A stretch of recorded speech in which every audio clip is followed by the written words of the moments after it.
biggest obstacle for me would be the money. I've got accepted to universities. It's just I don't want to, be like, yes, I'm going to enroll when I don't even have the money to pay for it. So I don't want to be in debt before I graduate. Here's a stat for you. 1,400%. That is how much college tuition has skyrocketed in our lifetimes. 1,400%. Now, the Biden administration wants to cancel $10,000 in student debt per borrower. But what else can be done to level the collegiate playing field? Enter Promise programs. Funded by philanthropists, they offer full-ride scholarships and have proven that, surprise, surprise, if you knock down financial barriers to college, more low-income students will attend. We saw a fictional example of how not to go about this on The Office. I came here today because I promised you tuition, and tuition is very valuable. But you know what's invaluable? Is intuition. You know what that is? That is the ability to know when something is about to happen. If any of those students had intuition, they would know that Michael Scott was about to tell them he was rescinding his promise. It's a common problem facing these kinds of programs, sustaining the funding as the costs keep soaring. But our next guest is determined to make his promise completely different. Pete Kadens runs Hope Chicago. And unlike Michael Scott, Kadens is a self-made millionaire with the funds to make good on his promise. Debt-free higher ed for 30,000 Chicago high school students. Gotta hear forever change today.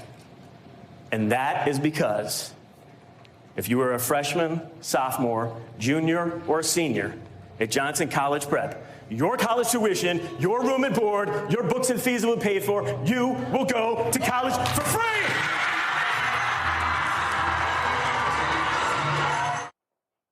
What a moment. A little Oprah-esque, I would say. Absolutely life-changing, though, for all of those students. Those first 4,000 students, well, they're heading to college this fall. And there is something major in it for their parents as well.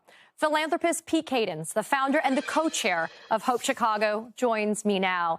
Pete, I put this into the universe. I said I had to meet the guy who is helping these kids go to college. And the next thing you knew, I was hearing from Pete Kadens. So I got to start with your reaction to the reaction of those students. 5 Chicago high schools. Describe the energy of that moment. Total euphoria, Katie. I've often said those are the best moments of my life, although my wife reminded me that I was married and I do have 3 kids. So it's the 5th best moment of my life, technically. But every time I've been able to do this, I think about the good fortune I have that we have as a community to make impact on these families. So it's just totally euphoric. And Pete, just to be clear, that was a total surprise, correct? Those kids had no idea what you were going to be announcing to them? They had no idea. Incredible. So let's dive into this program a little bit more and let people understand. This is not just for graduating seniors. You're also investing in their parents, and that's what makes this a very cool, unusual aspect to your program. How is that investment in the parents changing the way that families are looking at education and allowing them to kind of break those negative cycles of lack of opportunity and poverty? Right. Well, Katie, when we look at the issues as it relates to poverty, we understand that poverty is a multi-generational issue. And so it's really hard to solve it with a one-generational scholarship solution. And what we want ideally is we want education to be a part of the family-centric cultural narrative. We want education to be a part of the normative behaviors in these communities. And so the way we thought to do it, the way we did it in Ohio first and the way we're doing it now in Chicago is by granting opportunities to both parent and child at the same time. And we're also creating something sticky in the process where if parent drops out, if student drops out, unfortunately, then parent would lose scholarship as well. We're keeping them engaged and it becomes a very symbiotic process. We had a lot of success in Ohio with this program, and that's why we're bringing it to Chicago and doing it at scale. Well, talk about that a little bit for us, Pete. Tell us what the highlights and maybe some of the lowlights were for the program in Ohio, and have you learned and kind of cherry-picked the positive to be able to avoid the negatives that you could do in the Chicago program? Yeah, we have learned a ton. And I think that one of the most powerful things about what we did in Toledo, Ohio, is we took our learnings and we've applied them to create a better, more functional program. The high of that program, the good news, that program is producing results. 45% of our first generation Black students do not even retain to sophomore year in this country. That's an abysmal statistic. We have to do something about that. In Toledo, in the cohort of students who are going to college with mom or dad, we're retaining 90% of our students into junior year, which is almost unheard of. All Black, all below the poverty line. So that's a good thing. One of the tough things that we learned in Toledo is that all it takes is a $500 medical bill or something else that's disruptive. To most of us, it wouldn't disrupt our life to have a $500 medical bill or to try and afford, a tank of gas.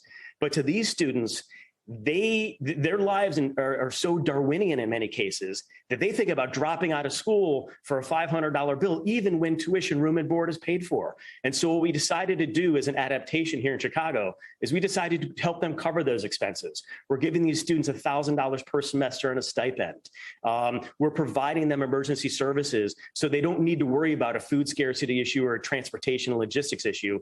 They can continue going to school and focus on that versus the emergency issue that pops up. We're there to help. Pete, I want to play some sound of 3 students reacting to your announcement. Let's take a listen. I was starting to worry about the money situation, feeling like, oh, maybe I won't have enough to go ahead and go all 4 years. My mom is going to help me with the money for college. I can finally do what I want to do without her being stressed about it. I was depending on the money thing and choosing the best option with the money. So now it's just the best option in general. So you've said you look at this promise as a way of paying it backwards instead of paying it forward. What do you mean by that, Pete? So, Katie, I created my fortune in the cannabis industry, and it would be excessive hubris if a rich white man like me didn't think of this in terms of paying it backward. And the reason I say that is this.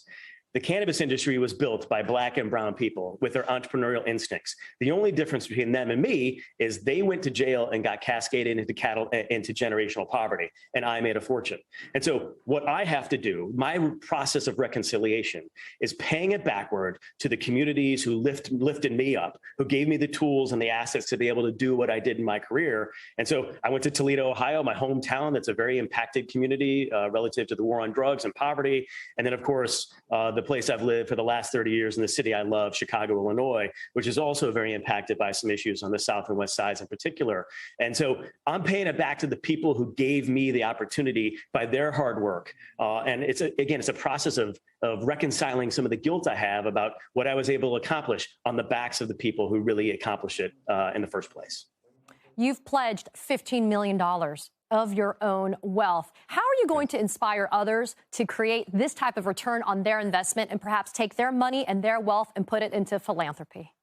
Right. Well, we are actively doing that. Some news stories like this and other news stories we've been featured on have definitely propelled us. We have large corporations, organizations like Walgreens, BMO Harris Bank, Wintrust, who are actively engaging in 7-figure donors, providing mentorship opportunities for our students. And we're just talking to foundations, family offices, large corporations about why this is the most important civic investment in the history of our city. I truly believe that. It is the biggest investment we've made in education, not just here in Chicago, but nationally. And so we are actively out there talking to people, and really it's my full-time job. I don't get paid for it because it's a labor of love, but it is my full-time job, along with the rest of the amazing team at Hope Chicago, to go out and continue to raise this capital and benefit families in Chicago.